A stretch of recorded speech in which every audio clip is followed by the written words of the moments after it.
हे friends, आज हम जानेंगे मिस्र के प्राचीन जादू और श्रापों के बारे में। मिस्र की संस्कृति 6000 सालों से भी ज़्यादा पुरानी है और दुनिया की कई संस्कृतियों से भी पहले आई थी। इसके अलावा इसमें वरदान और श्रापों का भी उल्लेख है। मिस्र निवासियों का विश्वास जादू में बहुत हुआ करता था। प्राचीन मिस्र के जादू को हेका कहा जाता था। मिस्र के पुराणों के अनुसार इस ब्रह्मांड की रचना भगवानों ने हेका से ही की है। मिस्र का जादू अच्छा और बुरा दोनों ही होता था। अच्छे जादू से लोगों की लंबी उम्र, खुशहाली और सेहत मिलती थी।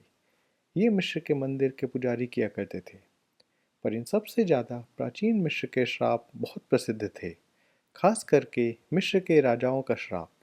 इन श्रापों के अनुसार जो भी व्यक्ति मिस्र के किसी भी राजा की कब्र को खोदेगा, उसे अलौकिक शक्तियाँ, मुसीबत, बीमारी और मृत्यु से जकड़ लेंगी। ये श्राप चोरों और इतिहासकारों में फर्क नहीं करता था।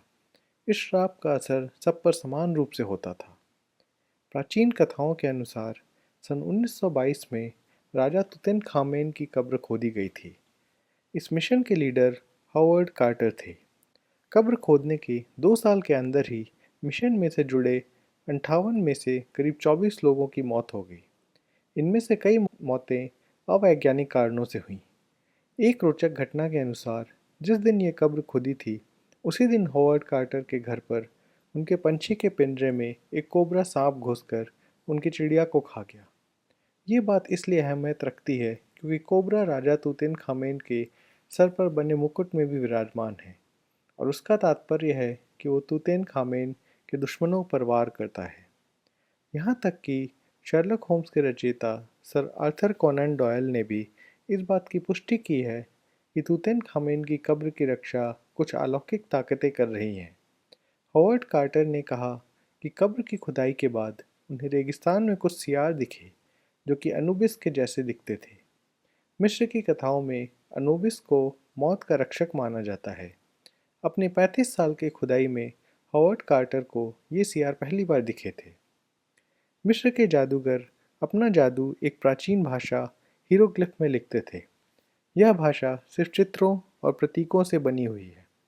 मिस्र के जादू की 3 मुख्य किताबें हैं: पिरामिड की किताब, ताबूत की किताब और मौत की किताब। पिरामिड की किताब का काम मरे हुए राजा को भगवानों के बीच उनकी जगह दिखाने का था। ताबूत की किताब का मकसद मरे हुए इंसान को दूसरी दुनिया की रहस्यमय जानकारी देना था और मौत की किताब का मकसद था मौत और पुनर्जन्म की जानकारी देना। मिस्र में अक्सर ताबूत और मौत की किताबें मृत इंसान के कब्र के साथ ही दफना दी जाती थीं ताकि उनके शरीर और आत्मा को पुनर्जन्म में शांति मिले। इन किताबों में ऐसे श्राप भी थे जो कब्र के लुटेरों के पीछे खतरनाक जानवर भेजते थे।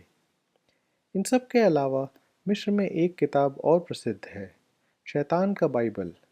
ये हस्तलिपि दुनिया के सबसे विशाल और अजीब हस्तलिपियों में से एक है और कहते हैं इसको बनाने में 160 जानवरों की खाल लगी। इसका आकार 1 मीटर से भी ज़्यादा है।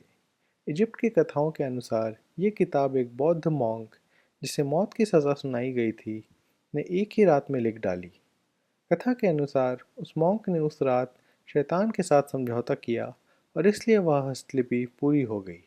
नहीं तो नेशनल ज्योग्राफिक के अनुसार किसी एक व्यक्ति को उसे लिखने में 25 साल लग जाते। कहते हैं वह किताब श्रापित है और उसे रखने वाले के ऊपर कहर आ जाता है। अच्छी खबर ये है कि इसे पढ़ना बिल्कुल सुरक्षित है और आजकल ये स्टॉकहोम के राष्ट्रीय संग्रहालय में रखी है। तो मित्रों, आज का ये सफ़र यहीं समाप्त होता है। अगर आपको ये वीडियो अच्छा लगा तो प्लीज़ मेरे चैनल को सब्सक्राइब करें और नोटिफिकेशन के लिए बेल का आइकन प्रेस कर दें। जल्दी ही ऐसा रोमांचक वीडियो लेकर हम फिर लौटेंगे। फिर मिलते हैं।